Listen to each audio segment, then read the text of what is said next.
Hi, this second tutorial will show you how to look at the variables of the program. Um, First, before we start, I would like to show you something else, and that has to do with assignments that you have to make, which usually have as input some integers that you have to read in with the use of scanf function. That will become handy just to give some input to our program so we can look at how the program is changing with the new variables.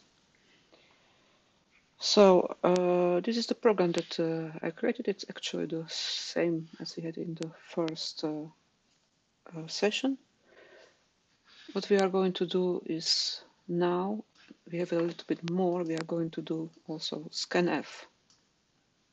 So we are going to read number of lines with two integers, and how many lines we are going to read will be scanfed in the integer n. So for example, if it's 2, then the loop will be 2 times there, and we will just read those variables and print them here. We can do it, for example, without the debugger, just like I will start the program. Just let's build it to be sure.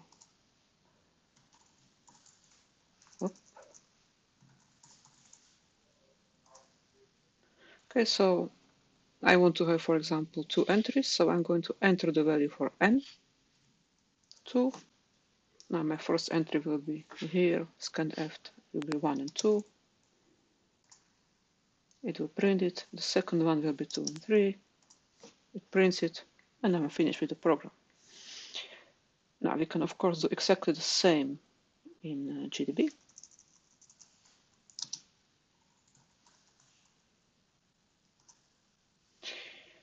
I can set the breakpoint to main, but I can also use start command, which is doing exactly the same. So now I'm at main. Just go a little bit further to our function.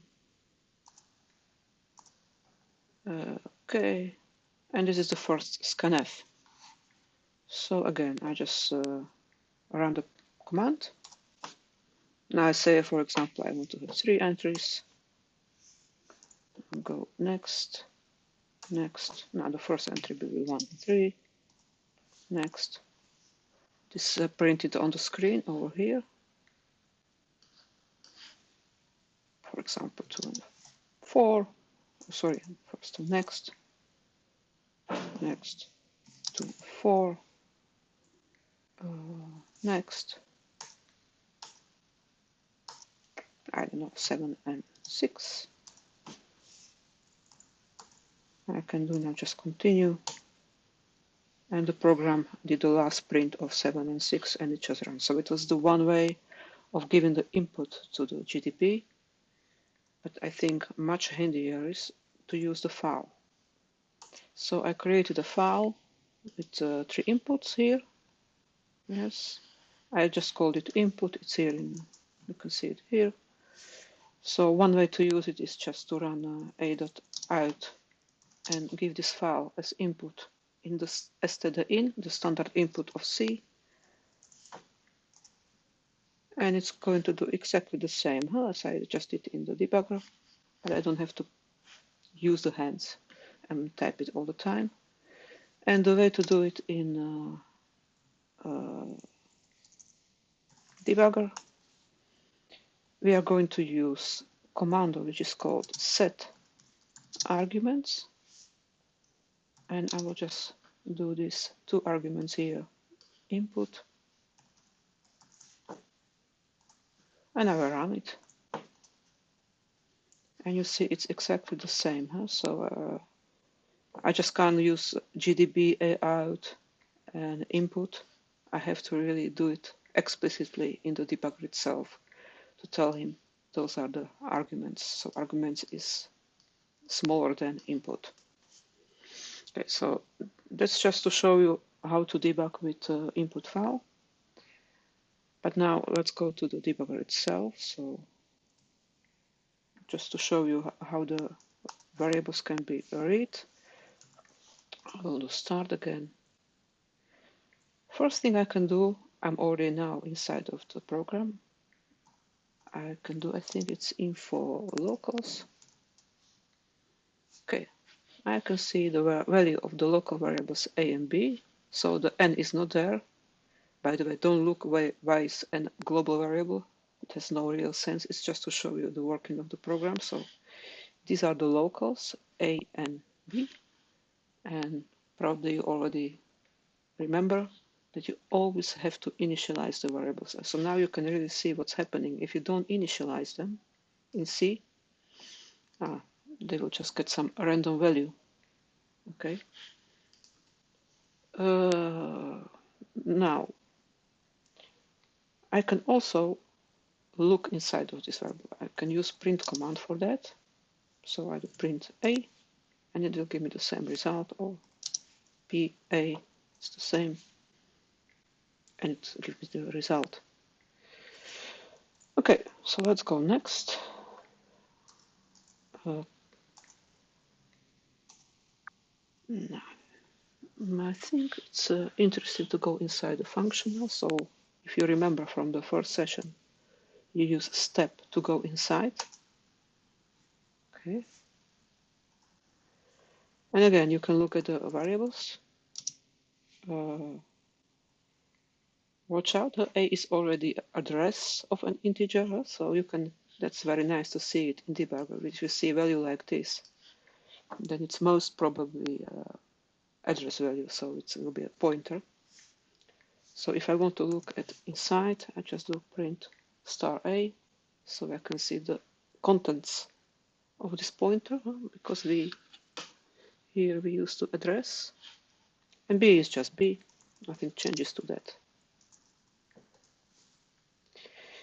So it's 43, so it was here, okay. Now I'm going to change the B. I did it already, by the way, print B. It's 7, so it's different value. I'm going to compute A. I can look what it is.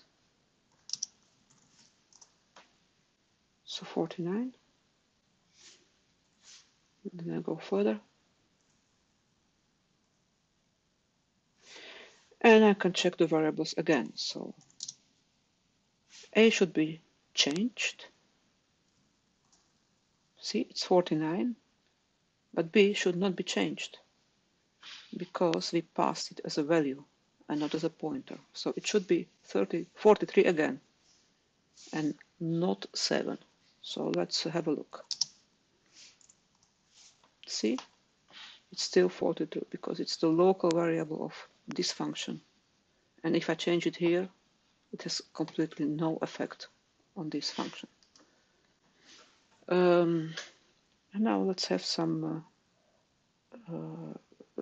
I want to show you how it works when we want to watch how the value of a variable is changing. We can do this by using command display. So I want to see the value of A and the value of B. I think I didn't set the arguments yet because I want to read this file here. So I'm going to do set args input. Oh, then I have to run it again. No, okay. So let's just go and type it like this. Next. As you see, if I execute any command, it will show me the value of these variables. So I go here, next, and now I'm going to, why it's not doing scanf.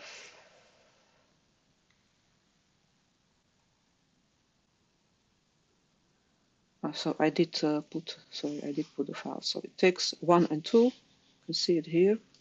So the value is now 1 and 2. The next one will be 3 and 4. You can see it here, 3 and 4. It's changing. And and the last one will be 5 and 8 because it's reading from the file. Okay. So that's the way to see what's happening actually to the variables. You can do the same, for example, also with the loop variables. It can be very handy to look at loop variables. So let's do it again. Just rerun this program. We have to set the breakpoint. For example, it's 28.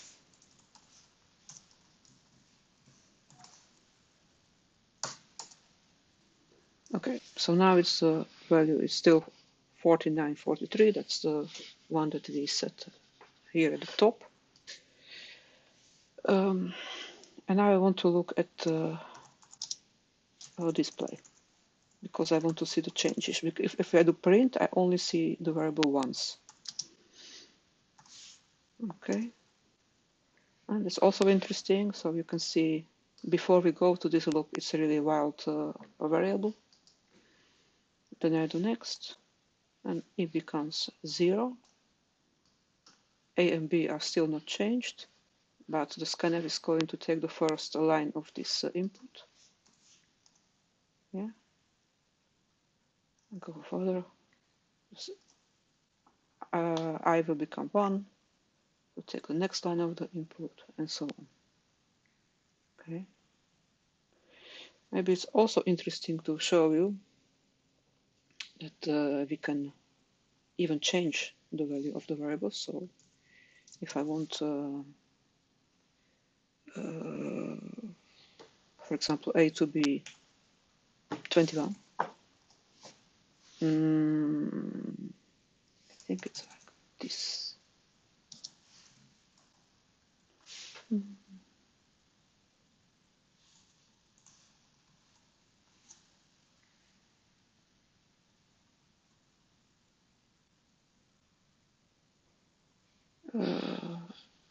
It's an integer, why it's not taking it?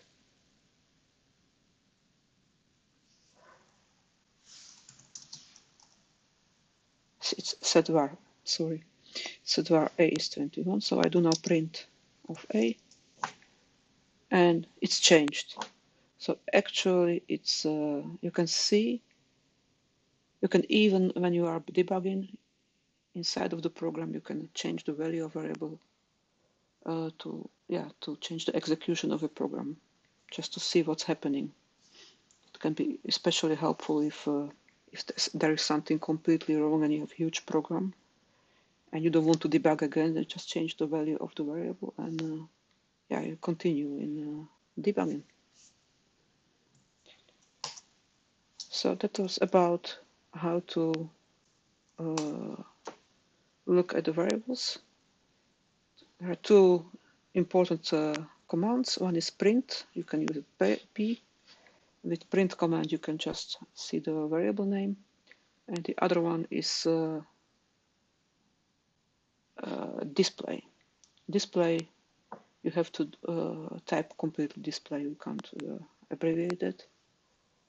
And display command will show you all the time when you are stepping through the program the value of the variable. It's sort of a watch point.